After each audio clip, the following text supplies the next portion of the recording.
안녕하세요. 이재현 원장입니다. 자, 이번 시간에는 변압기의 구조, 그 다음에 변압기 병렬 운전 및 삼상결선에 대해서 알아보도록 하겠습니다. 자, 먼저 변압기의 구조를 보도록 하죠. 자, 변압기의 구조를 설명하기 위해서 그림을 하나 또 그려보도록 하겠습니다. 자, 여기에 변압기 철심이고, 변압기 철심을 이렇게 둘러싸여 있는 자, 권선이 존재합니다. 그죠? 자, 우리가 변압기의 구조다라고 하면 가장 먼저 나와 있는 요 변압기의 철심을 얘기할 수 있습니다. 그죠?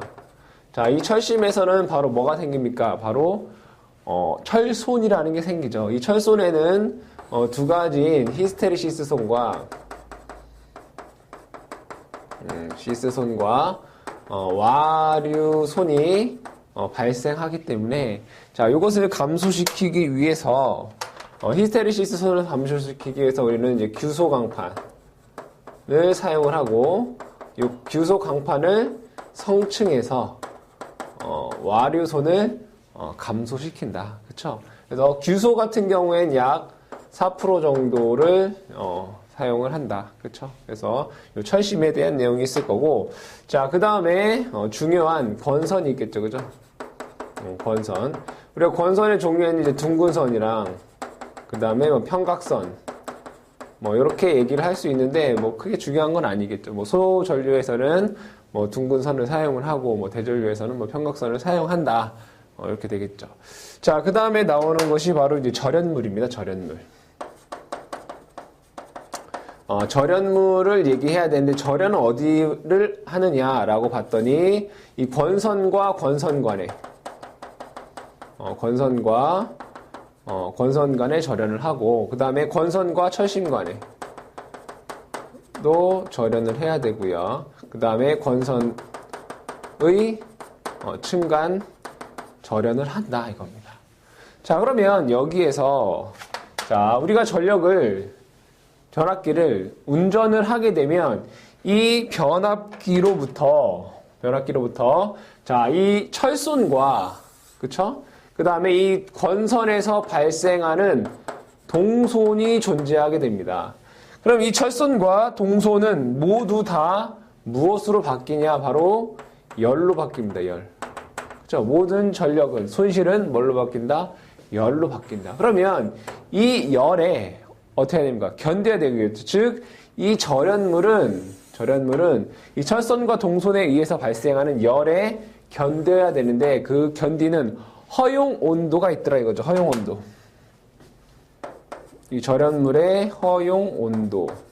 이 절연물의 허용 온도를 몇 도씨까지 견딜 수 있느냐를 우리가 도시로 나타내는 게 아니라 기호로 나타내었더라. 이 기호 같은 경우에 문제에서 자주 출제가 되기 때문에 여러분들이 꼭 좀 기억을 하셔야 됩니다. 교재를 보시게 되면 Y종, A종, B종, 그쵸? 그 다음에 2종이 먼저 있네요. A종, 2종, B종, 그쵸? 그 다음에 F종, H종, C종 이렇게 있습니다.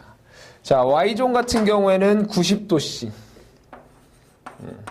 그 다음에 A종은 105도씨. E는 그냥 120도씨. B는 13이라고 써있잖아요. 그죠? 130도씨. 자, F는 O자랑 모양이 비슷하죠. 그죠? 155도씨. H는 180도씨고, C는 180도씨 초과. 초과. 그래서, 문제에서 A종 절연물의 허용 온도가 얼마냐, 이런 식으로 문제가 출제가 되기 때문에 여기 있는, 절연물의 허용 온도는 여러분들이 꼭 암기를 하고 넘어가시기 바랍니다. 자, 그 다음에 변압기 온도 상승과 냉각을 얘기를 해야 되는데, 아까 얘기했다시피 이 철심에서 발생하는 열과 이 구리, 동에서 발생하는 동손이 모두 뭘로 바뀐다? 열로 바뀐다. 그 열이 권선이라든가 철심의 온도를 상승시킵니다.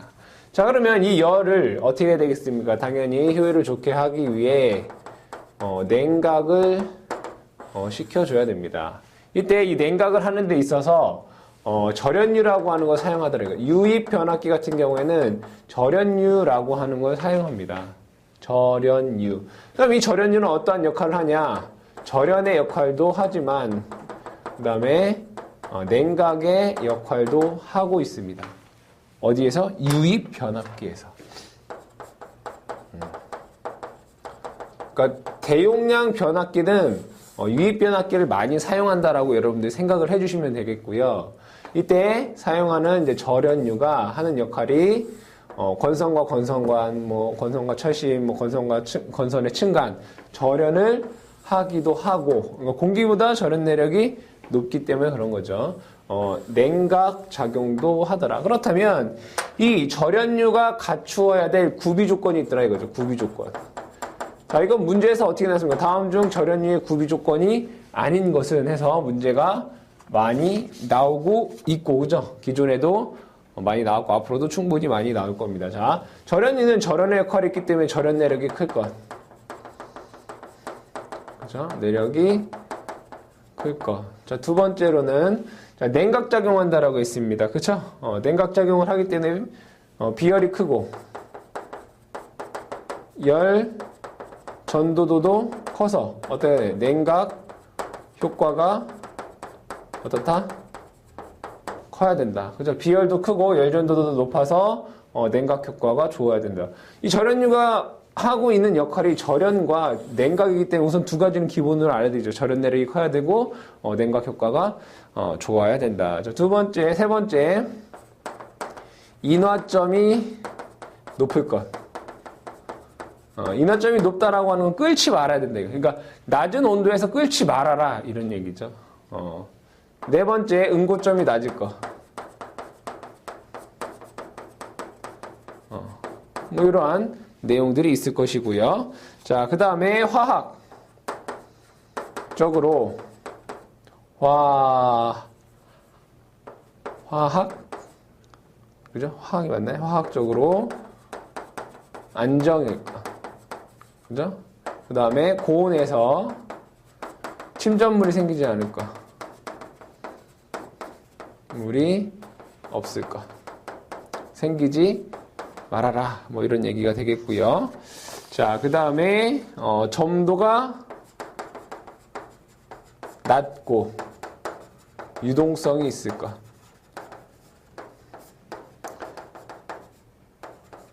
자, 여기서 점도가 낮고 유동성이 있다는 건 점도가 낮으면 그만큼 유동이 잘 되고 그에 따라서 열 전도도 잘 되고 냉각 효과가 크다라는 내용이 되겠죠. 마지막으로 중량이 적을 것. 이렇게 볼 수 있겠다. 그래서 구비 조건 내용을 보시게 되면 여러분들이 뭐 어렵지 않게 다 좋은 것만 골라주시면 되는 거죠. 절연 내력 커야 되고 냉각 효과가 좋아야 되고 끓는 점이 높고 어는 점이 낮을 것. 그죠? 화학적으로 안정적이야 되며 고온에서 침전물이 생기지 말고 산화되지 말 것. 점도가 낮고 유동성이 좋을 것. 그다음에 중량이 적을 것. 이거는 틀림없이 문제에 자주 출제가 되기 때문에 여러분들이 꼭 좀 기억을 해 두시기 바랍니다. 자, 그 다음에 나와 있는 것이 이제 절연유의 열화입니다. 절연유의 열화. 자, 그럼 열화라고 하는 건 뭐냐면 절연유가 하는 일이 절연 능력이 있고 냉각이 잘 되어야 되는데 그 능력이 감소되는 것을 우리는 절연유의 열화다라고 합니다. 그럼 절연유가 왜 열화가 되느냐라는 것을 얘기해 봤을 때, 자, 여기에 이러한 변압기가 있다라고 보도록 하겠습니다. 변압기가 뭐 이렇게 있다. 이렇게 있다고 보죠. 자, 그러면 여기에 절연유가 이렇게 채워져 있겠죠.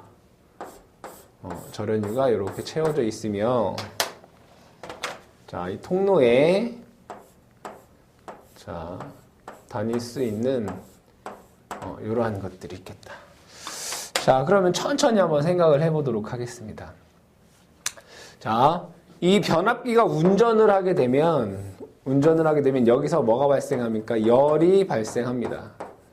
그럼 열이 발생하면 부피는 증가를 하죠. 즉, 절연유의 부피는 증가를 해서, 즉, 이 변압기 내부의 압력은 증가하게 됩니다. 그 압력이 증가하게 되면 안에 있던 공기는 바깥으로 나가겠죠. 그쵸? 자, 그러면 이 변압기는 일정 시간 후 어떻게 되죠? 냉각 작용에 의해서 온도가 감소합니다. 온도가 감소하면 절연유의 부피는 감소하면서 압력이 줄어듭니다. 그 압력이 줄어들면서 이 바깥에 있던 공기는 안으로 들어오게 됩니다. 즉, 변압기를 운전, 냉각하면서 이 변압기 내부의 압력이 변화하면서 외부에 있는 공기가 들어오고 나가는 이러한 과정이 일어난다. 이것을 우리는 변압기의 호흡작용이라고 합니다.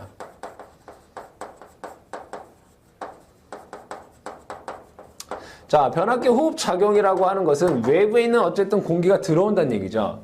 그럼 외부에 있는 공기에는 무엇을 포함하고 있느냐 하면 수분을 포함하고 있습니다.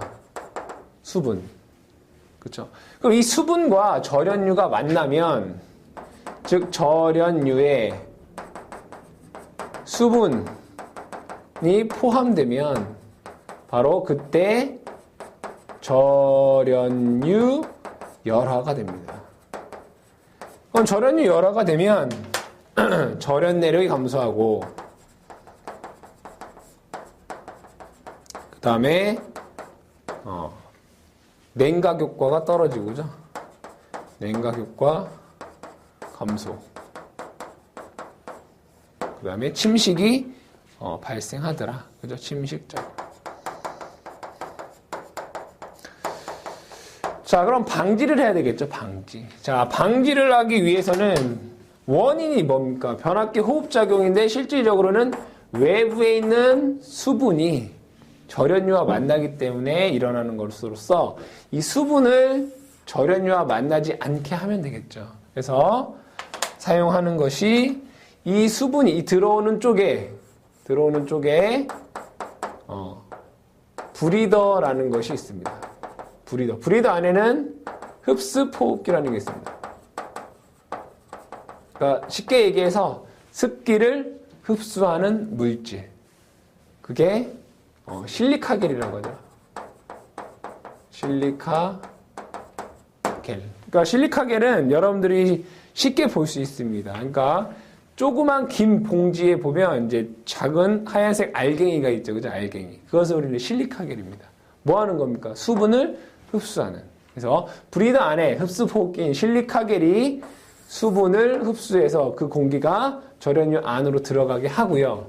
그 다음에 여기에 있는 이것을 우리는 이제 콘서베이터라고 합니다. 자, 콘서베이터인데 여기에 뭘 채워두냐? 질소가스를 채워주면 질소가스. 여기에다 질소가스를 놓게 되면 외부에 있는 공기와 절연유가 만나지 않게 되겠죠. 따라서 절연유 열화 방지를 위해서 브리더라든가 콘서베이터, 그다음에 질소가스 봉입을 통해서 절연유 열화를 방지하더라 이겁니다. 그래서 이 절연유 열화 이것도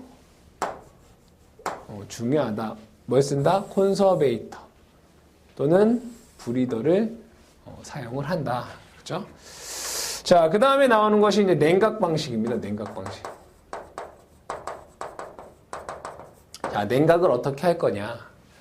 자, 변압기가 이렇게 있을 때,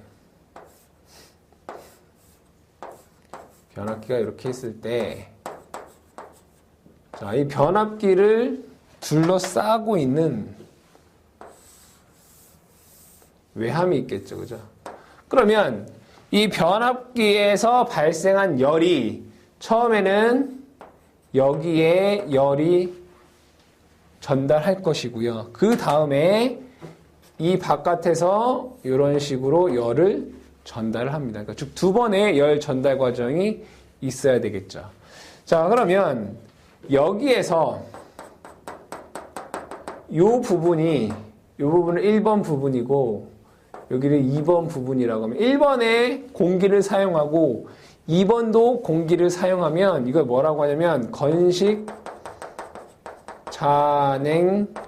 잔행식이다라고 얘기합니다. 건식 잔행식. 이걸 영어로 표현하면 AN이 됩니다. 자, 여기서 A는 공기를 뜻하는 것이고 N, 내추럴, 자연적이다라는 거죠. 자연적인 공기로. 그러니까 1번 자연적인 공기로. 그 다음에 2번 자연적인 공기로 한다. 이거 건식, 잔행식. 자, 그 다음에 건식, 풍냉식이라는 게 있습니다. 그건 뭐예요? AN, AF 이렇게 얘기를 합니다. AN, AF. 자, 여기는 1번 부분은 공기고 2번 부분도 공기인데 얘는 뭐예요? 강제적인, F라고 하는 것은 강제적인, 폴스. 강제적. 그 뭐예요? 풍냉식이죠. 강제적인 공기는 풍냉식. 그래서 우리가 건식, 잔행식은 그냥 AN이다라고 쓰고 건식, 풍냉식은 AF다라고 씁니다. 자, 그러면 이 1번 부분에 기름이 들어가 있으면 바로 유입, 잔행식. 뭐가 되겠습니까? 유입, ON. 그죠? ON. 자연적인 기름, 잔행식, AN. 이렇게 되겠죠. 그죠? 공기. 여기는 기름이고 여기 공기죠. 즉, 기름이 변압기로부터 열을 받아서 그 기름을 자연적인 공기에 의해서 냉각하는 게 유입, 잔행식이 되겠죠.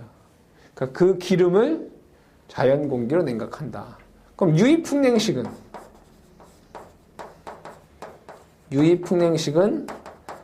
기호로 O, N, A, F가 되겠죠. 그죠? 자연적인 기름을 뭐 한다? 외부에 있는 바람으로 냉각을 시킨다. 그 다음에 송유. 그죠? 송유, 뭐가 있습니까? 풍냉식이 있네요. 그죠? 송유, 풍냉식. 그래서 송유는 기름을 뭐 한다는 거예요? 순환하는 거죠. 강제적인 기름, OF. 오일, 홀스. 그죠? 풍냉식 A, F. 이렇게 되겠다. 그죠? 그래서 이 기호도 여러분들이 잘 기억을 해 두시고, 이 내용을, 여기에서 나오는 매질이 뭐냐? 공기면 A, 기름이면 O, 오일. 그죠? 자연적이면 내추럴, 강제적이면 포스. 이것을 여러분들이 기억해 주시고, 기호로도 문제가 출제가 되니까 기호도 잘 기억하시기 바랍니다. 자, 그 다음에 온도시험법을 보죠. 자, 온도시험법에는 세 가지가 있습니다. 실부화법이라는 게 있고, 그 다음에 반환부화법, 그 다음에 등가부화법이라는 게 있습니다.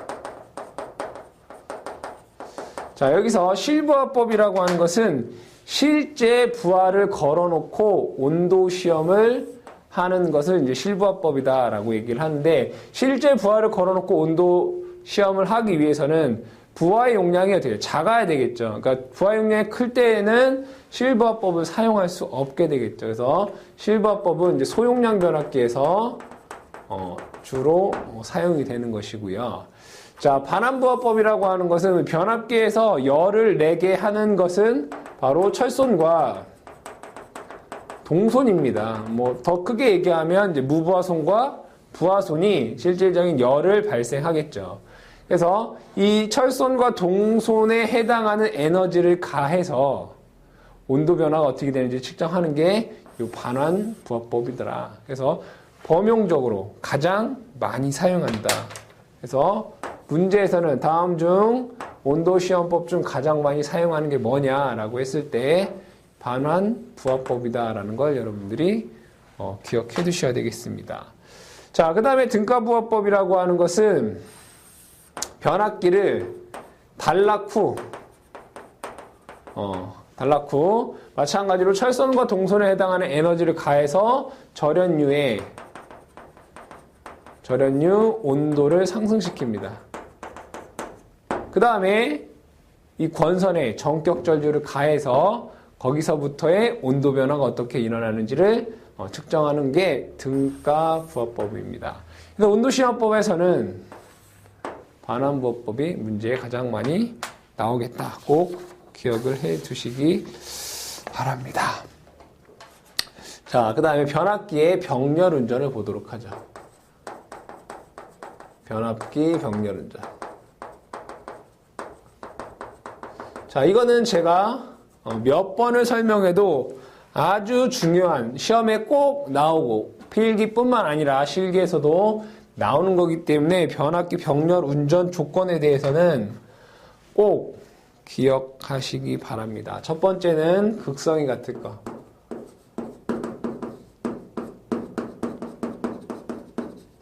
두 번째, 권수부 및 정격 전압이 같을 거.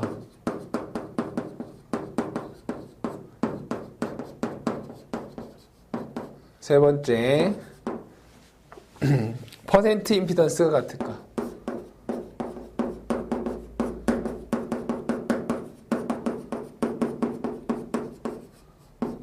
네 번째, 저항과 누설 리액턴스 B가 같을 거. 다섯 번째, 1번, 2번, 3번, 4번 같은 경우에는 단상, 3상 모두 해당이 되는 것이고, 다섯 번째는 3상일 때 상회전 및 변이가 같을 거, 각 변이가 같을 거. 자, 그러면 요 다섯 가지를 여러분 기억을 하고 계셔야 됩니다. 변압기 병렬 운전 조건은 극성이 같고 권수비 및 전격 전압이 같고 임피던스가 같고 저항과 누설 리액턴스의 B가 같으며 상회전 및 변이가 같아야 된다. 그렇지 않으면 어떻게 되느냐라고 했을 때 극성이 같지 않으면 대단히 큰 무효 순환 전류에 의해서 대단히 큰 무효 순환 전류에 의해서 중요한 겁니다. 권선이 어떻게 된다? 소손이 돼요. 권선이 소손이 된다. 자, 권수비 전격 전압이 같지 않으면 여기서는 큰 무효 순환 전류가 흐른다.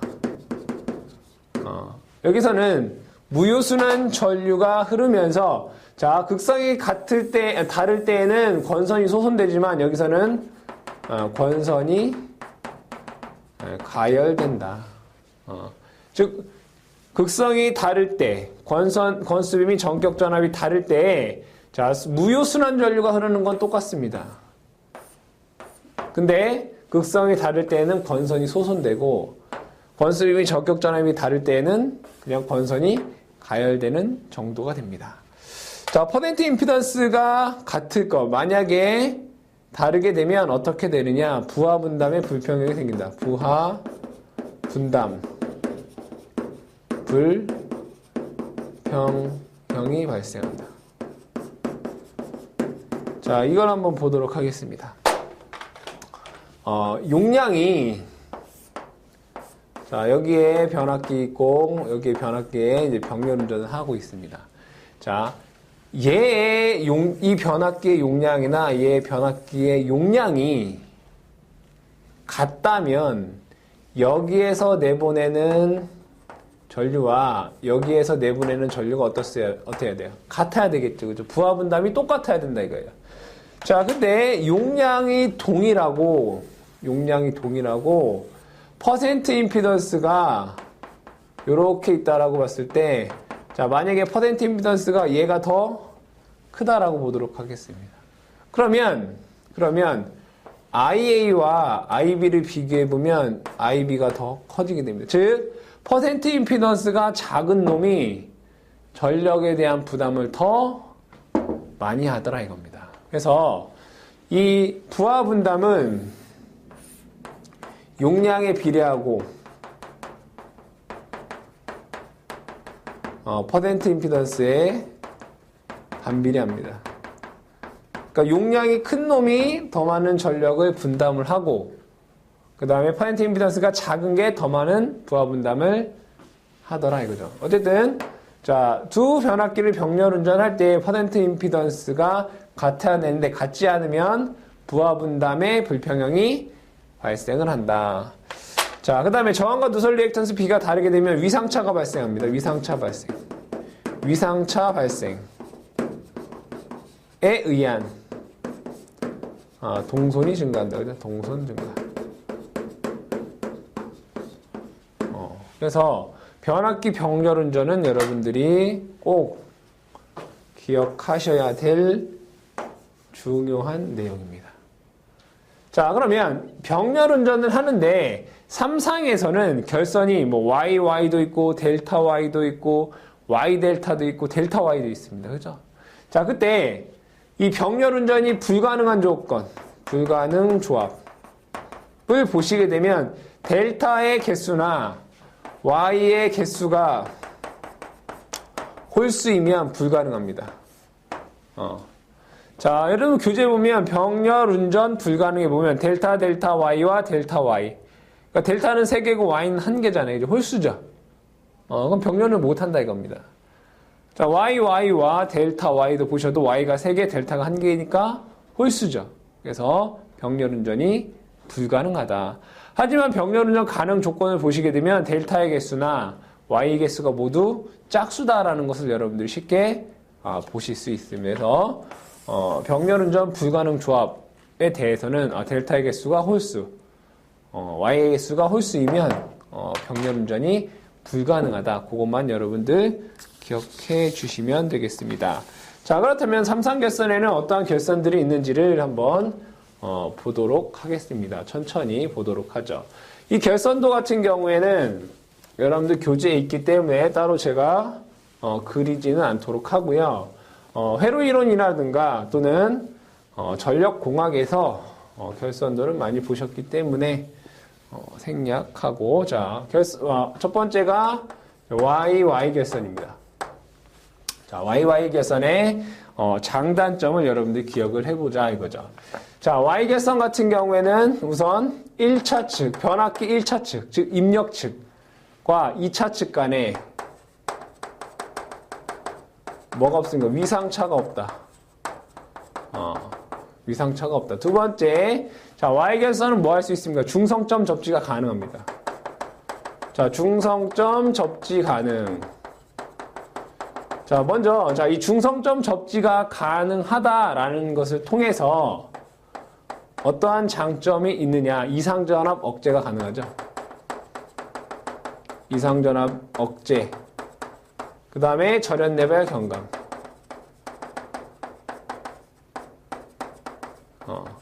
그러니까 선간전압이 상전압의 루트 3배.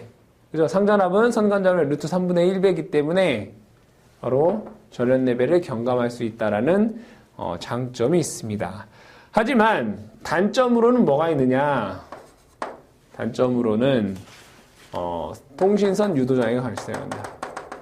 통신선 유도 장애가 발생한다라고 하는 Y 결선의 특징이 되겠습니다. 두 번째로는 델타 결선을 한번 보도록 하죠. 델타 결선은 비접지 계통입니다. 자, 먼저 첫 번째, 델타도 1차 측과 2차 간에 위상차가 없습니다. 두 번째로는 델타 결선 같은 경우에는 자, 한 대가 고장이 나더라도 뭐예요? V 결선으로 전력 공급 가능하죠. 한 대 고장 시 V 결선으로 3상 전력 공급 가능. 세 번째, 델타 결선은 3구조파 전류가 뭐예요? 델타 결선 내를 뭐합니까? 순환합니다. 그래서 외부에 3구조파가 나타나지 않죠. 그래서 즉 정연파 전압을 나타낼 수 있다. 그래서 쉽게 얘기하면 3구조파 제거가 가능하다라고 여러분들이 작성할 수가 있겠고요. 자, 네 번째는 자, 비접지 방식. 델타 같은 경우에는 비접지 방식이기 때문에 지락 사고 검출이 불가능한 건 아니죠. 하지만 어렵다. 지락 사고 검출이 어렵다. 다섯 번째, 선간전압과 상전압이 같으므로 고전압에 불리하다. 분리. 그죠? 대신에 대전류에는 유리하다. 그쵸? 뭐 그러한 내용이 되겠습니다. 자, 세 번째로는 y 델타 또는 델타 y를 보도록 하겠습니다. 내용이 똑같기 때문에 한 번에 얘기해도 되겠죠. 자, y는 고전압, 델타는 저전압용이기 때문에 y 델타 같은 경우는 전압을 높은 전압에서 낮은 전압으로, 즉 강압용으로 많이 사용이 되고요. 델타 y는 저전압을 고전압으로 바꾸는 승압용으로 많이 사용이 되더라. 자, 이 델타 y와 y 델타의 장점은, 자, yy 또는 델타 델타의 장점을 모두 갖고 있습니다. y 결선 같은 경우에는 중성점 접지가 가능하고, 델타 같은 경우에는 3고조파를 제거할 수 있겠죠. 그래서 첫 번째로는 장점을 보게 되면 중성점 접지 가능. 자, 중성점 접지 가능하다는 얘기는 바로 이상전압을 억제할 수 있다. 그 다음에 절연내외 감감.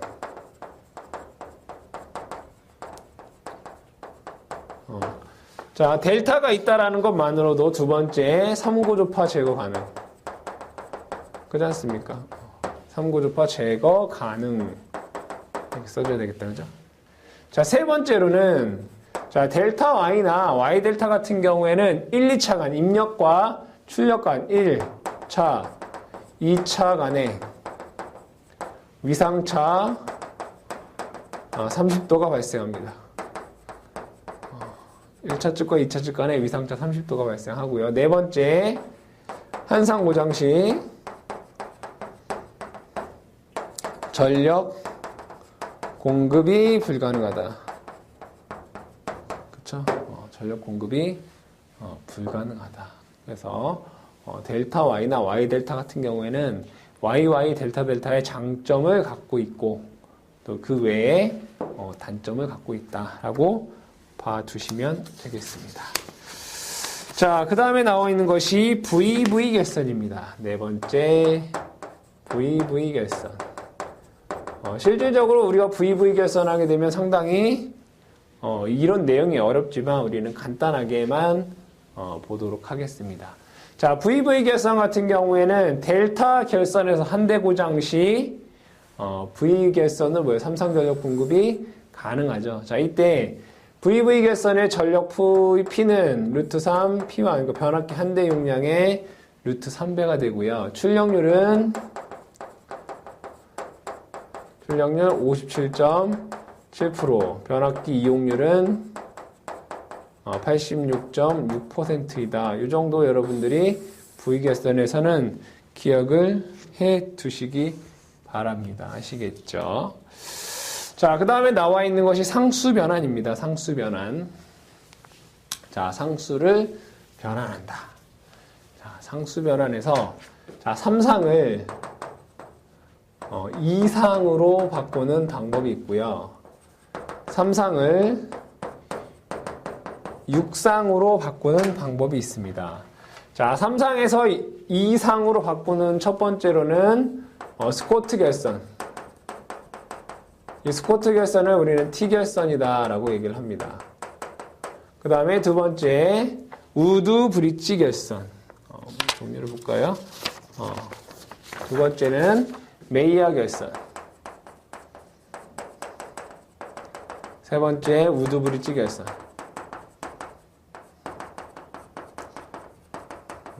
가 있고요. 자, 3상을 6상으로 바꾸는 것은 포크 결선. 두 번째, 대각 결선. 세 번째, 2차 이중 Y 결선. 네 번째, 2차 이중 델타 결선. 이렇게 되겠습니다. 자, 문제에서는 다음 중 3상을 2상으로 바꾸는 결선법이 아닌 것은, 또는 3상을 6상으로 바꾸는 결선법이 아닌 것은, 이렇게 해서 종류에 대해서 문제가 출제되기도 하고요. 가장 중요한 것은 바로 이 스코트 결선이라는 겁니다. T 결선을 문제에서 많이 얘기하고 있습니다. T 결선은 3상을 2상으로 바꾸는데 어떻게 바꾸느냐? 자, 변압기가 이렇게 두 대가 있다라고 보도록 하겠습니다. 변압기가 두 대가 이렇게 있다라고 보면, 자, 여기에서 이 R상, S상, T상 있다라고 했을 때, 자, 여기에 2분의 루트 3 지점. 자, 여기에 R상을 연결합니다. 이 부분은 2분의 루트 3 지점입니다. 자, 여기서 요것을 요 중앙에 이렇게 연결합니다. 여기는 2분의 1 지점이 됩니다. 그리고 나서, 자, 여기는 RS상. 그 다음에 여기는 T상이 됩니다. 자, 2차 측에서는 결선이 하나, 둘, 셋 이렇게 연결됩니다. 이런 식으로. 그러면 여기서는 R상, S상, T상이고 여기서는 요 기점을 기준으로 해서 하나, 두 개가 되게 됩니다.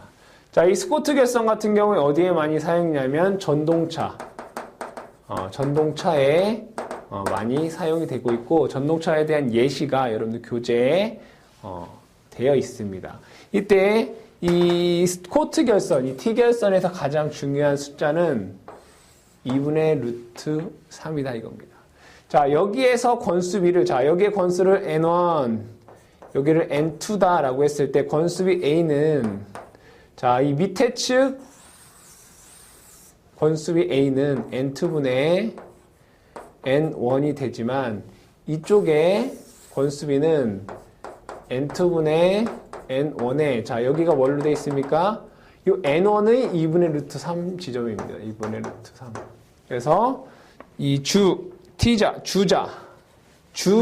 권수비는 A는 N2분의 N1이 되고, 이 T자 변압기의 권수비는 2분의 루트 3의 N2분의 N1이 된다. 그래서 스코트 결선은 T 결선이며 요 2분의 루트 3이다라고 하는 숫자를 여러분들이 잘 기억해 두시면 되겠습니다. 자, 이렇게 해서 이번 시간에는 변압기의 구조라든가, 그 다음에 변압기의 병렬 운전 조건, 그 다음에 3상 결선 방법에 대해서 알아봤고, 다음 시간에는 특수 변압기에 대해서 알아보도록 하겠습니다.